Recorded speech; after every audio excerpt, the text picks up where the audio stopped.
So the next problem, still on waves. So it says doubling the diameter of a converging lens. Choose an alternative. That is, if you double the diameter of a converging lens, which of the following will happen? It says the focal length and the focal distance is halved. The focal distance quadruples. The focal distance does not change. Oh, sorry. The focal distance becomes infinite. The focal distance doubles. So what is the meaning of all this?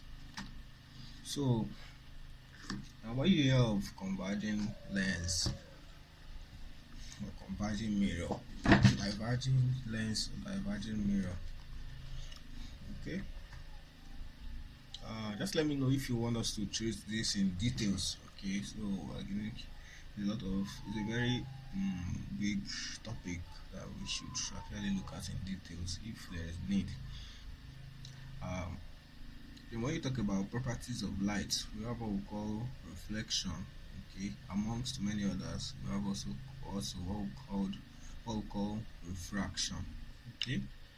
Reflection has to do with when lights, okay, or a ray of light or beam of light, okay, when a ray of light goes, let's say it goes in this direction, and it comes in contact with a surface and actually changes its direction because of the obstacle it comes in contact. So um, that is reflection of light. So it goes this way, palm, okay, reaches this obstacle, then it diverts its direction. So that is what we mean by reflection of light. This is the reflecting surface in this case. This is the reflecting surface. Alright, so you can have something like this. We call it reflection. Now, in the case of refraction, eh, this is what happens in the case of refraction. The uh, ray of light, okay, actually passes through the medium. Okay, so it passes through the medium. So as it goes through the medium, as it gets to a particular into the medium, then its wavelength changes. So because of refraction, it will go through, but now it will not go in the same direction any longer. So the direction will have changed. It can change anyhow depending on the property of the medium. So this is what we mean by refraction. So in the case of refraction, we are actually dealing with the fact that the light, okay, the ray of light actually goes through or passes through the system, and as it passes through the system, its wavelength changes. All right, so that is refraction. In the case of reflection, it is bounced off the surface, okay, instead of passing through the medium, it is bounced off the surface. So we have something like this. So why am I saying all of these things? Because in the case of a mirror, when you hear a mirror is simply a reflecting surface. That is, the ray of light reaches and it bounces back. That is why it is the ray of light that returns. Okay, that's actually I know. It is because of reflection that you can have the image formation in a mirror. That is, the image formation in a mirror is due to reflection. So mirror is a reflecting surface, whereas in the case of a lens, it is so called because it is a refracting surface. So a lens is a refracting surface. So why am I saying all of these things? That tells us something, or that brings us to a fundamental difference between mirrors and lenses. So in the case of a mirror, because the image formation is due to reflection, okay, the image formed by a mirror is real when it is formed, okay, or when it is formed in front of the mirror, because we expect the light ray to go this way and bounce off the surface. So when the image is formed, okay, by when the image is cast on a screen that is in front of the mirror, okay, we say that it is a real image. So it is real when the image is formed in front of the mirror, okay. And in the case of a refracting surface, the image is said to be real when it is formed behind the mirror. When it is found behind, sorry, the lens, behind the lens. Why? Because we expect that light rays going through the lens are going to the lens will actually be refracted. That is, they will actually pass through, just that there will be a change in wavelength, okay, or direction at this stage of the wave. Okay, so that is why. Okay, so for a lens, the image is real when it is formed behind the lens, all right. Whereas for a mirror, the image is real when it is found or when it is formed in front of the mirror, right? So there are a lot of details about this, but this is something I want us to just focus on the portions that deal with the question we have on the ground. All right, so look at it now. So when you have something like this, how does it work? You have so you can have, you can have a plain mirror. That is, in that case you have a straight surface mirror. You can also have what we call a curved mirror. That is in the case where you have curved surface. All right, so look at it. What's the difference between the curved mirrors and the curved lenses? So I want you to know the differences. So in the case of this, imagine that you have, let's say you have something like this. Let's say you have a circular stuff like this. Sorry, a spherical stuff. Okay, this is spherical. You know what we mean by spherical. I mean, this is a solid stuff. It's solid this way. And if it happens that you break, okay, this, let's say we break it off this way, we break something like this, so then the inside of this surface, okay, it may happen that the inside of this surface is actually of this sphere is actually like polished. Is that the right word to use? Maybe the inside is painted and then the outside is a reflecting surface. You know what I mean by that? Maybe the outside can actually, give you an image of yourself when you look at it, like the outside is reflecting surface, the inside is painted, just like mirror. When you're looking at normal mirror, your normal fashion mirror, when you're looking at a mirror, the side you are looking at, okay, that shows you your image is the reflecting surface, all right, whereas the one behind it, that's why if you see the one that is broken or anything, when you look at the other side of it, you see that is the side that is painted. All right, so that's the painted side. So the other side, which is not painted, which is where you are looking at, is the one that is the reflecting surface. So in this case, if you break off this sphere and then you want to use it as a mirror, right, that's exactly how we come about curved mirrors. Okay, so if you want to use it as a mirror, there can be two situations. It can be that the inside of the sphere is painted and the outside is the reflecting surface. Okay, so if you have that kind of situation, you're going to have it drawn this way. If you want to illustrate it in physics, you just do something like this. That, okay, in this case, outside is the reflecting surface, the inside is painted. So we'll put dots, dots, dots, dots, dots, dots like this. Now this is the inside, and this inside is painted. So this is the reflecting side of it. So we expect that ray of light will strike, okay, something like this. The ray of light will strike here and it will be reflected, something like this. So this is the reflecting surface. So it can also happen the other way around. That is, you can have it that when you break this, the outside is painted but the inside is the reflecting surface. So in that case, we will draw this just the same way, but instead of having the paint inside, now the outside is the painted face. So the reflecting face is inside. That means the ray of light will go this way, strike this. For instance, we expect this will happen and then this will be reflected this way. So those are the two situations you can have with curved mirrors. All right, so in this case, we call this a concave mirror. Okay, we call this a concave mirror. okay, also called a converging mirror. Let me see, converging mirror. And then we call this, okay, let's see it now. So we call this a convex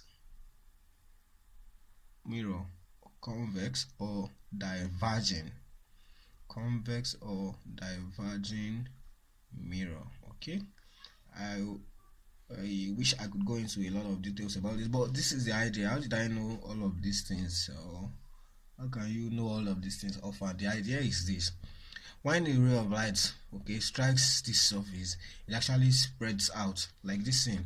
The way it reflects it, it's such that when the ray of light hits the surface, it is diverged out, like everything actually spreads out from that surface.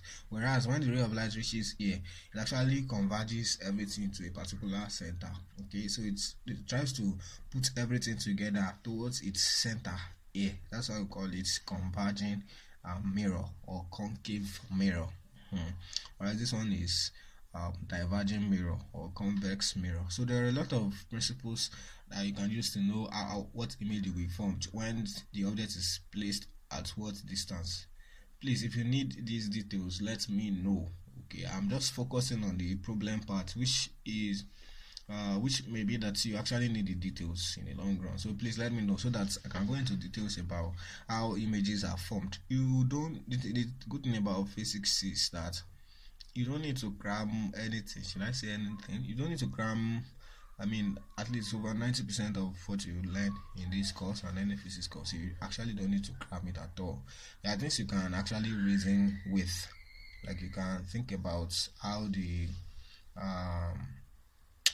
how the whole thing came about and actually understand it properly. So that's the idea. That's the idea with physics. Okay, so this is a convex mirror or diverging mirror, and this is a concave or converging mirror. So in the case of lenses, okay, lens in this case is not a surface per se. Okay, the light has to go through it. That's how we come about refraction. Okay, so it is actually usually built this way. So in the case of a convex let's say concave lens or convex lens, so you can have something like this, okay, where you have this and this. Okay, there are two.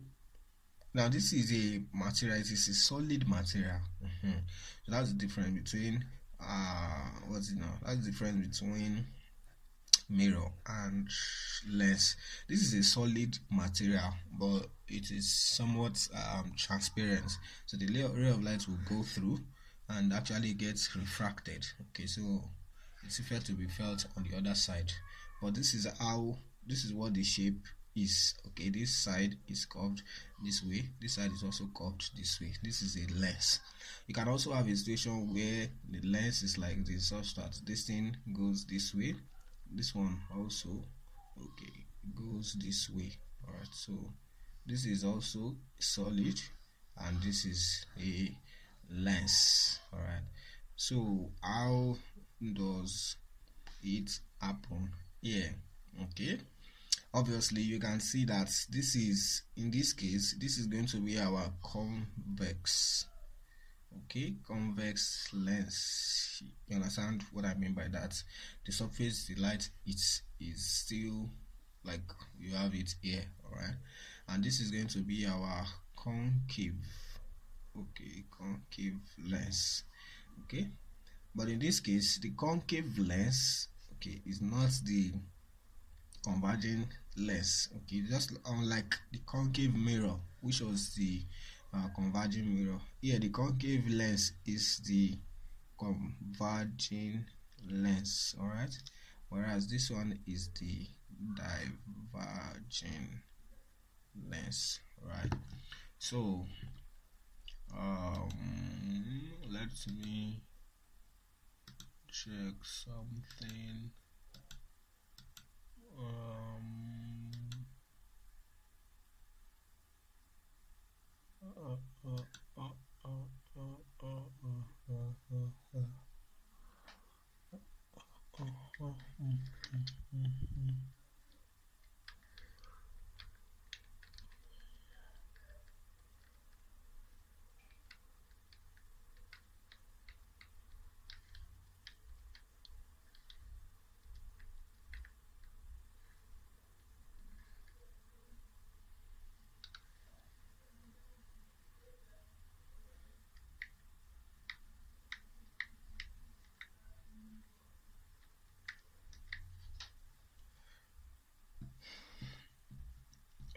Yeah.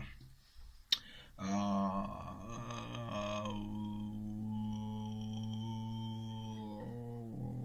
yeah. So that's it. That's the terminology. So, in this your material, they call this a what's it now? They call it a biconvex. This one they said is biconvex lens. Biconvex is just in the sense that this one is convex, okay, surface. This one is also a convex surface. And they call this a biconcave because this side is concave, this side is also concave. All right, but you get the idea. So that is the so why we call this converging lens is because if we go by the principles of refraction, okay, the rays of light that actually form images here, okay, when they actually go through this, they are going to be converged, okay, at a particular point here, which is called the focal point. All right. Alright, yeah, or the focus. Okay, so that's why we call this a converging lens. Okay, so if you look at the principles of laboratory, you'll see that's exactly how images are formed here. Whereas this one, they are going to be diverged. So that is, by the time the ray of light hits this and you pass through this, they are going to be diverged away from the focus. That's what we mean by diverging lens. Okay, so that's the idea. That's the idea with these terminologies. So this is called biconcave in the sense that both sides are converging. All right. Yeah, both sides are concave.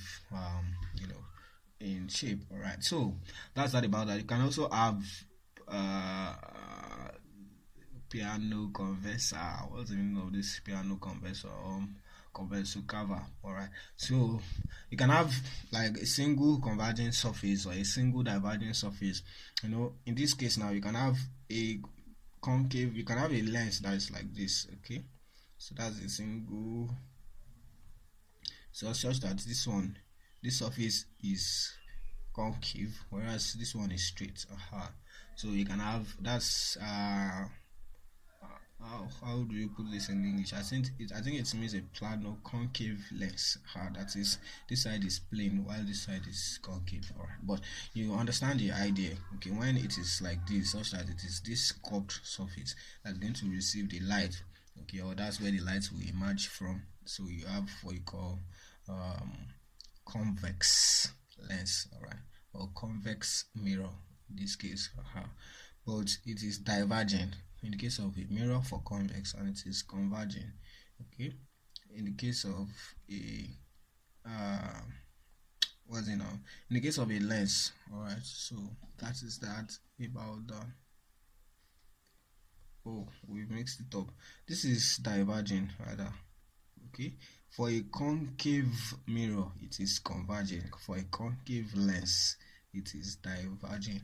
For a convex mirror it is diverging. For a convex mirror it is actually converging. Yeah, so that's it.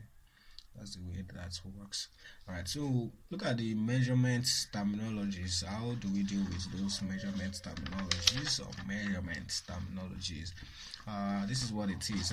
You can see that I illustrated by telling you that in the case of this mirror is actually part of some theoretical, so to speak, sphere. Okay, that it was made out of some sphere. If you see the car mirror, you see that it is actually a what do you call that of a car mirror now? You know that thing actually comes out, like that thing pushes out like this. That's the glass for a car mirror. You see that? You know, does it depend on? No, I don't think it depends on the car. So you're going to have it's like this, like this surface is like this. This side where you are checking the image is pushed out. So this one is so in the case of a what's it now? What do you call it now? Car mirror. Yeah, so you're going to have it's actually a convex mirror. So actually for a convex mirror can only form one type of image, and the image is always virtual, erect, and diminished. And that's exactly what you have in a car mirror. So virtual, erect, and diminished. That is, the image will always be formed, okay, behind No, virtual means in the case of a mirror, real is when it is in front of the mirror. When it is behind the mirror, it is virtual. That is, it is not real. It is not a real image. It is not a real image in the sense that it is not something we can cast on a screen. It is behind the mirror. And that's exactly what you have in a car mirror. It is always virtual, erect. That is, if the image is upright, if the object is upright, the image will appear upright. Of course, you don't want to have anything different for a car. You don't want to see your car, and you don't want to look in your car mirror and see another car turned upside down behind you. That's not appropriate. All right, so it's always virtual, erect, and diminished for a diverging mirror or convex mirror. Okay, so the image is always virtual, which means it is behind the mirror.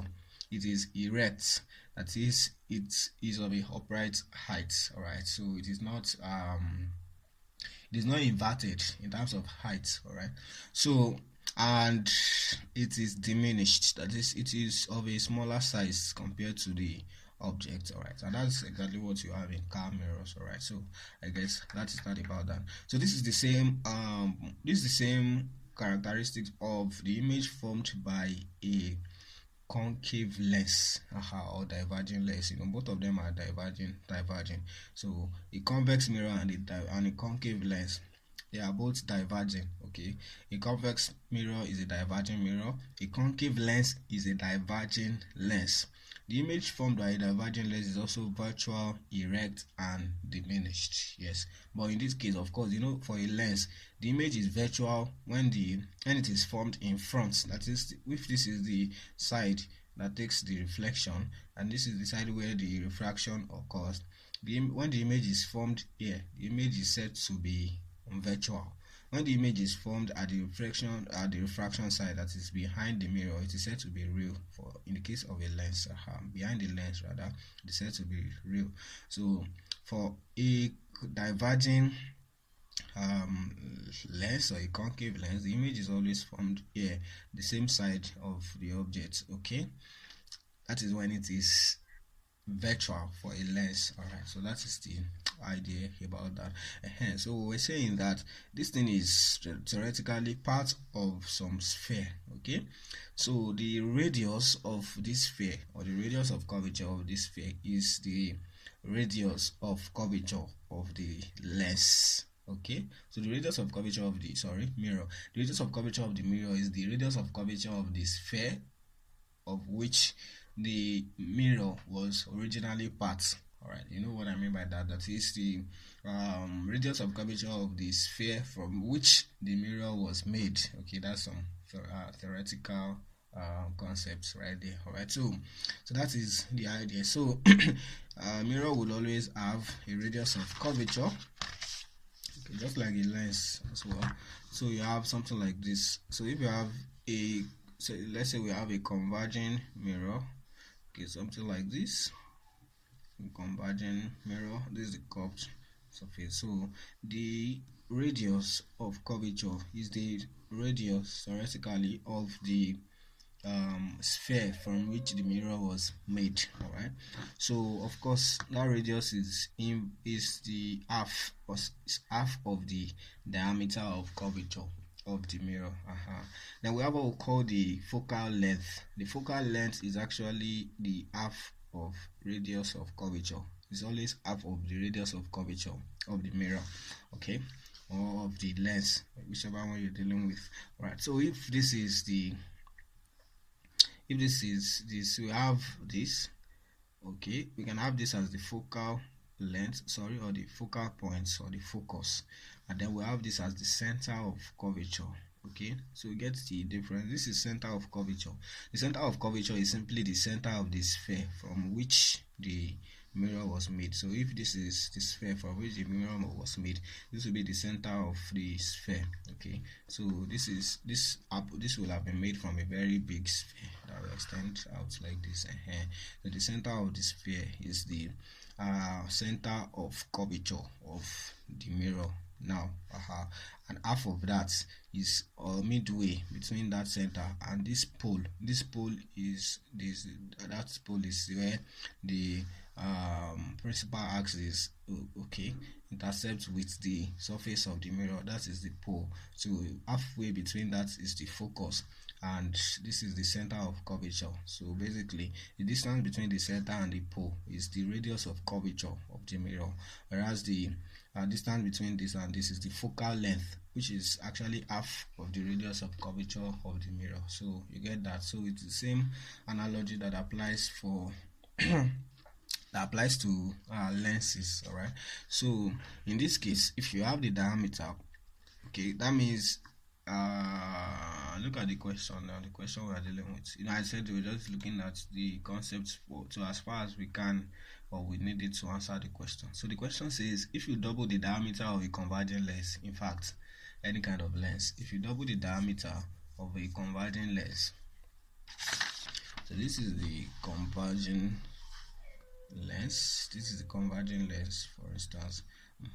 So when you double the diameter, now the diameter in this case is not, it's not like the distance between this point and this point. Oh no, it is the diameter of the sphere, so to speak, of which this will form a part, and this will also form a part. Okay, they are always of the same radius. So if you get the radius of curvature, when you go this way, you're going to form a sphere.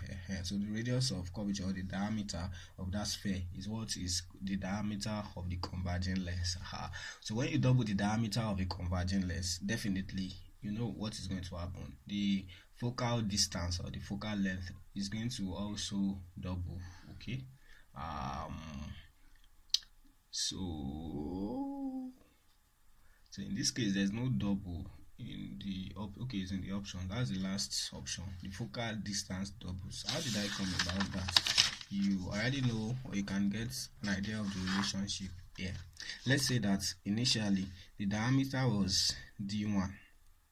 Okay, we know that the focal length is half of the diameter. The focal length is half of radius. That means it is 1/4 of the diameter.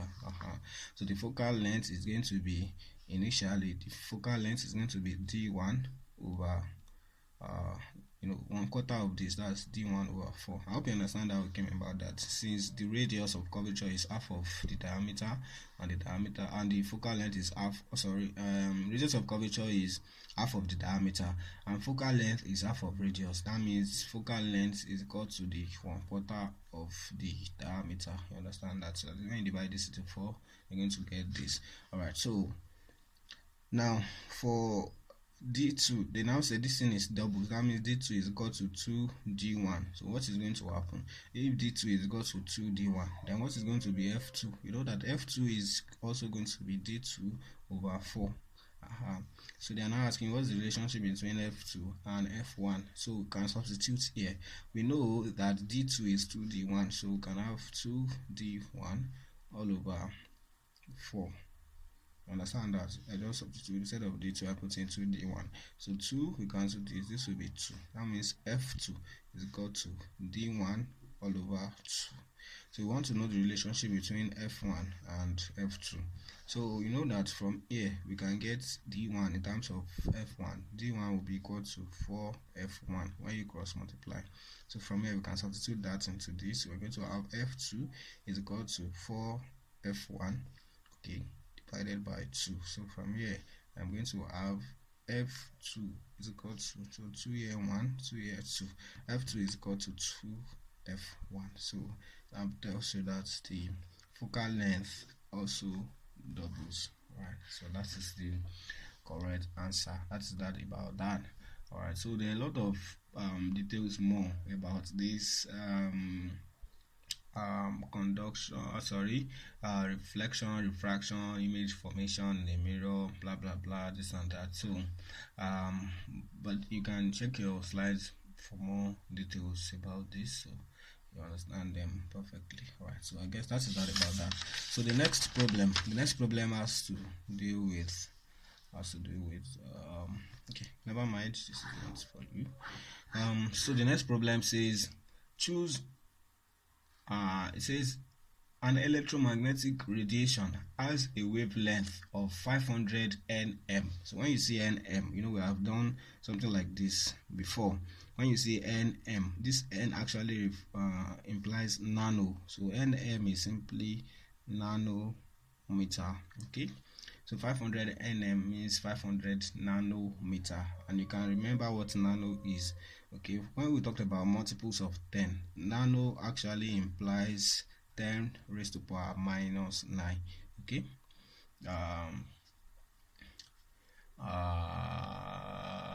just like you can have something like milli.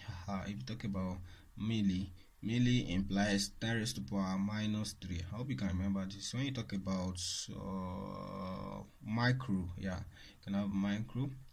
So micro is in the order of 10 raised to power minus 6. So when you see something like a micrometer, this is what micro is. Micro is usually written as mu. Micrometer is 10 raised to power minus 6 meter. If you see millimeter, mm, it is simply 10 raised to power minus 3 meter. So this is nanometer, it's 10 raised to power minus 9 meter. But that's not even the issue majorly. The issue here is that we have been given an electromagnetic radiation. So we have different kinds of electromagnetic radiation. They are all different kinds of waves, so to speak, and they all have the same speed, which is the speed of light. That was why that first question we answered, that first question we answered says that the relationship between wavelength lambda, frequency v, and speed of light c in an electromagnetic wave. So this is an electromagnetic radiation. That's what I mean by electromagnetic wave. So we have quite a number of them, which we can memorize as R me Vox C. Okay, R me Vox C, where R refers to radio waves, M refers to microwaves, I refers to infrared, V refers to visible light, U refers to ultraviolet rays or radiation, X refers to X-rays, and gamma refers to gamma rays. Alright, so that's our Fuxi. That's what it means. 1, 2, 3, 4, 5, 6, 7. Alright, so these are the electromagnetic radiation. You can have different kinds of them. So I think these things have been arranged in terms of some properties. Okay, so we should know them. So let's quickly look at what will be the range of wavelengths. I think this is where you may need to memorize this, because there's no formula with no, when you actually get to work with them frequently, it gets you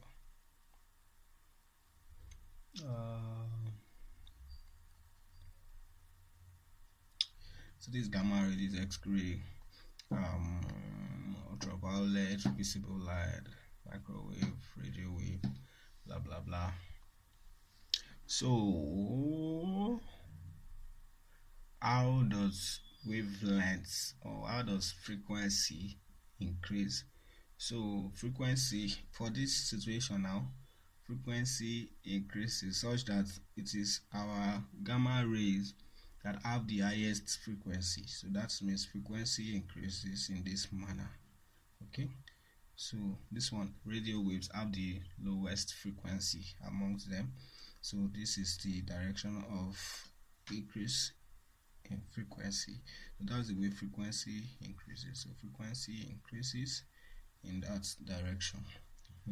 So the one that has the highest frequency is this. The one that has the lowest frequency is this. Alright, so you know that they all have the same speed.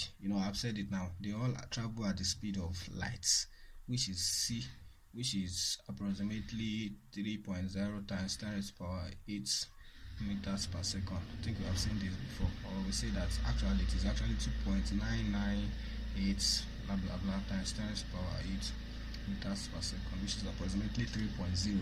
I believe you can remember that.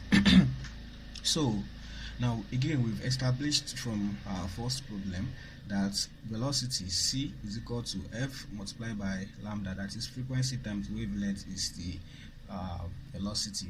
So since they have the same velocity, that means this thing is a constant. Okay, so it means that f, or say v, or a lambda rather, the lambda, the wavelength, will be equal to c divided by the frequency. So that tells you, or that shows something. Since frequency, sorry, since c is the same thing, that is the speed is the same thing for all of them, that tells you that the one that has the highest frequency will have the lowest wavelength. You understand that? So the one that has the lowest wavelength will have the highest frequency. That is, frequency and wavelength will be inversely proportional in this situation. So that means this is the direction of increase in wavelength. So the wavelength increases in this direction. So wavelength increases, okay, wavelength increases in this direction. Okay, so that's that about that. So another thing you will notice here is, all right, so those are the two. They have this, they will all have the same frequency, but sorry, they will all have the same speed, which is the speed of light. Of course, that's visible light. The common light we know is visible light. So radio waves, microwave, blah blah blah, all of them, they have different uses and different situations where you use them. Okay, I think you will have done that in your normal nursing courses, so you get to see which ones you can use to get images, because they are radiation. They can actually penetrate some surfaces, they can not penetrate some surfaces. So if you want to take image of just like they say, you want to do an x-ray scan, because the x-rays can actually penetrate the body, but they can't penetrate the bone, for instance.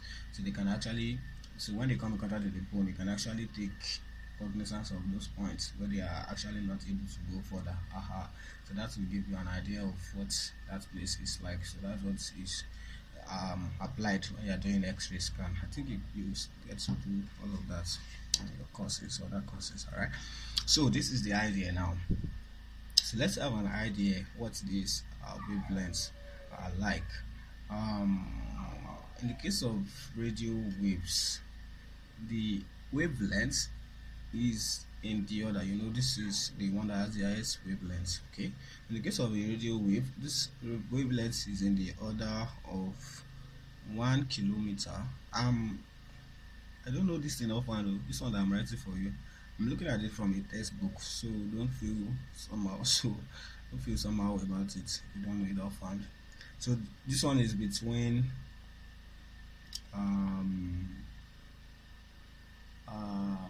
1 kilometer and 1 meter. Okay, this one has you know, it has the highest wavelength.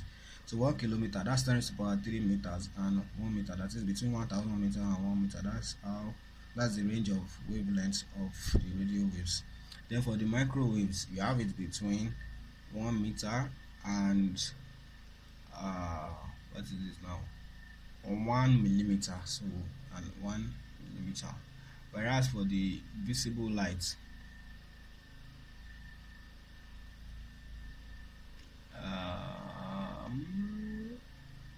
that's the microwaves, yeah. Then for the infrared, you have it between 1 millimeter and 1 micrometer.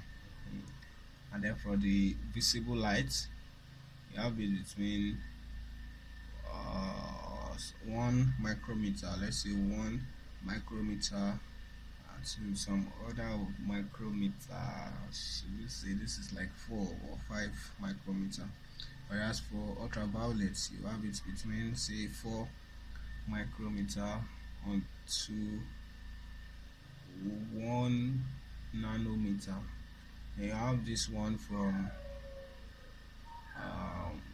for X-rays also. Okay, the one for ultraviolet, they are interwoven. Okay, maybe I'll give you this screenshot of this diagram so that you can have an idea, you can have a look at it. The one for X-rays are interwoven, but it's also between, let's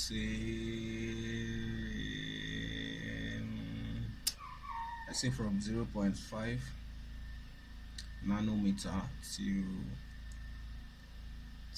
like for X-rays to like 1 picometer. Okay, when you see PM, it is picometer. Okay, and yes, I guess that's that about that. Then for gamma rays, you have something like from 1.2, okay, nanometer, okay, downwards. All right, so that's what it is, like that. So I think I have to give you a screenshot of this. Please let me know or remind me when you get to this point and you watch this, video. Like I said, this you have an idea of what we're talking about.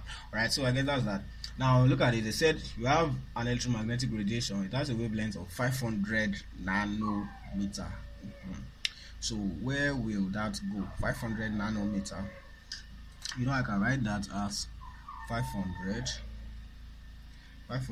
times 10 raised to the power minus 9 meter, okay, which as I can also write as 0.5, okay, you know, that will be 0.5 times 10 raised to the power minus 6 meter, which I can write as 0.5 micrometer. So I guess that's about that. So in the case of the micrometer, where do you think this will fall?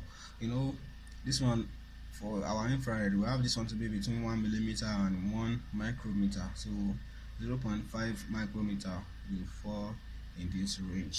Alright, so that is our infrared rays, infrared wave or infrared rays. Alright, so that's that about that. That is the idea. Okay, I guess we're good to go. Those are questions on waves and lights. Okay, all right, thank you very much. So we'll continue from here in the next class. We'll move to the next topic.